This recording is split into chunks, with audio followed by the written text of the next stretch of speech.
그렇게 따지면 사실 무속이 뭐 윤석열 씨도 굉장히 심취했긴 했지만 더 심취해 보이는 사람이 김건희 씨잖아요. 그렇죠. 그러니까 이 계엄을 몰랐다라고 하는 주장이 과연 어떻게 뭐 보시는지. 전혀 믿고 싶지 않고요. 계엄이 실패하고 난 뒤에 윤석열이 첫 번째 했던 말이 김건희는 알지 못했다는 말을 한 건데 그는 무의식적으로 나온 말은 아니라고 생각합니다. 또 그날 12월 3일에 김건희 씨가 압구정동 성형외과 갔다는 보도가 나왔지 않습니까? 그 보도를 누가 줍니까? 그쵸, 병원에서 줍니까?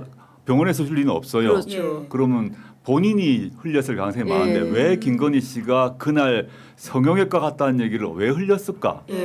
저는 이제 윤의 발언과 김건희 씨의 성형외과 그 기사가 동시에 나온 거는 바로 부의와는 관계가 없다라는 얘기를 부부가 정리한 것 같습니다. 근데 지금 나온 그 특검의 수사 내용을 종합해 보면 결국엔 김건희의 사법 리스크를 막기 위해서 비상계엄 한 거 아니냐. 물론 이제 그 박은정 원님 같은 경우에는 검찰 시절부터 윤석열의 롤모델은 전두환이었다. 그리고 5년 가지고는 부족하다. 이 절대 권력을 계속 유지하려면 계엄을 해야 되겠다. 그래서 아마 대통령이 되는 순간부터 계엄을 계획했을 거다. 이제 이렇게 보는데 대표님은 어떻게 보세요? 전 둘 다가 있다고 보고요. 윤석열 이 사람이 전두환에 대해서 광주 빼고는 정치 잘했다 이런 맞아요. 말들을 그런 막 말 했었죠. 했고 후보 시절. 또 제왕적 검찰총장을 하다 보니까 대통령 되고 난 뒤도 그런 권력을 원했겠죠. 총장 되고 나면 지시하면 무조건 되는 건데 그쵸. 대통령 돼서 자기는 더 큰 권한을 과거처럼 행사할 줄 알았는데 시쳇말로 야당들이 계속 자기한테 덤비고 자기 말도 안 듣고 하니까 자기는 이해가 안 되는 거죠.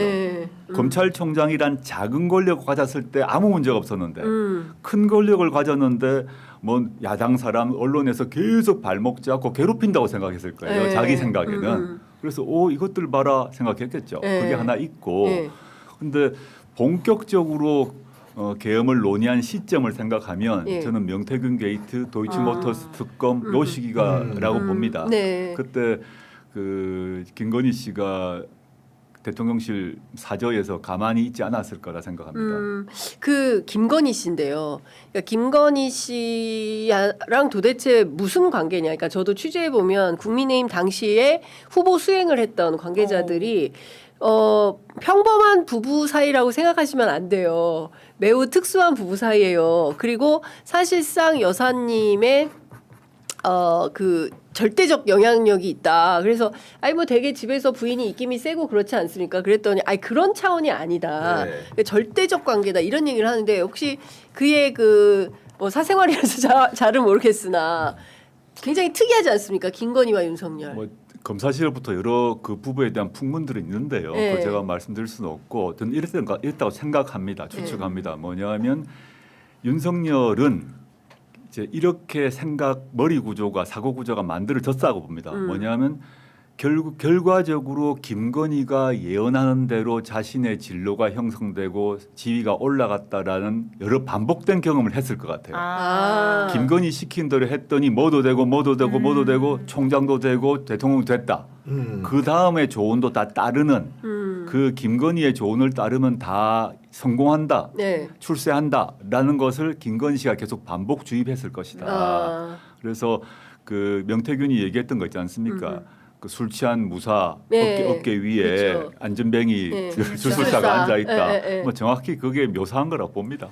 저도 좀 첨언을 하면은 기본적으로 그 윤석열은 김건희의 조종을 받고 있었다고 보여지고 숱한 정적들을 제거할 때도 김건희의 의사가 굉장히 반영된 것으로 보이는데 우리 조국 대표께서 법무장관을 할 때 윤석열이 기본적으로 조국 대표를 생각하는 과정에서 김건희가 어떤 영향을 끼쳤는지는 이명수 기자 7시간 녹취록이 잘 나와 있지 않습니까? 그렇죠. 정적으로 여겼기 때문에 제거를 한 것으로 보이는 것이고 그 이후 이준석이 제거되는 과정도 보면 사후적이지만은 로저 비비에라는 명품 가방을 누가 줍니까?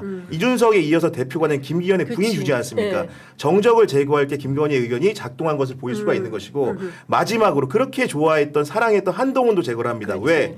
한동훈도 김건희 특검을 해야 된다고 봤기 때문에 빨갱이로 몰아가면서 정적 제거를 하지 않습니까? 이런 일련의 과정이라는 것이 김건희의 영향 아래서 윤석열은 모든 것을 결정했다고 보여지는 것이고 내란 역시도 크게 다르지 않다고 봅니다. 자, 그러면 이 내란의 기획자는 종국의 김건희였다. 이렇게 흘러갈까요? 저는 일종의 그 체포자 명단을 보더라도 좀 안 맞잖아요.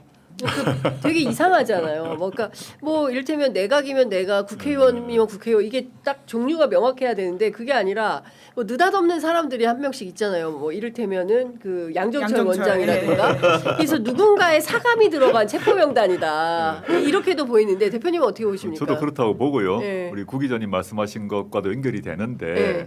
김건희 씨가 그 이제 서울의 소리 이명수 기자하고 인터뷰한거나 또는 뉴스타파 당시에는 이제 JTBC 봉주 기자하고 인터뷰한 것 등등을 다 종합해 보게 되면 윤석열의 진로를 결정하는데 김건희 씨가 아주 강한 영향을 미쳤고 김건희 씨가 아까 말씀하신 정적 또는 뭐 경쟁자라고 생각하는 사람들은 결국 다 제거가 됐어요. 그렇습니다. 결과적으로 다 네. 제거됩니다. 네, 그러네요, 그래서 진짜. 그 두 분이 봉지욱, 이명수 기자가 증언하거나 녹취록을 보게 되면 김건희 씨가 저를 너무너무 미워하더라고요. 그러니까. 그렇죠. 항상 신경 쓰고. 아니 그리고 점도 봤다는 조국 거잖아요. 대표가 어떻게 될지. 얼마나 대통령 될 거 같냐. 아니, 그래서 보통 이제 우리 뭐 많은 사람들이 점도 볼 수도 있고 사주팔자 볼 수 있다고 예, 생각합니다. 예. 그게 우리 뭐 습관이나 풍습 중에 하나인데 보통 볼 때 자기의 애가 어떤지 자기의 부인이 어떤지 남편이 어떤지를 물어보지 그 관계없는 제3자를 왜 물어봅니까? 생시도 모르는데요. 보니까 예를 들면 그러니까 그 김건희, 윤석열이 왜 저 사주를 물어보냐? 저 사주를. 무슨 관계이길래. 그것도 총장이 되기 전이죠. 네. 그렇습니다. 그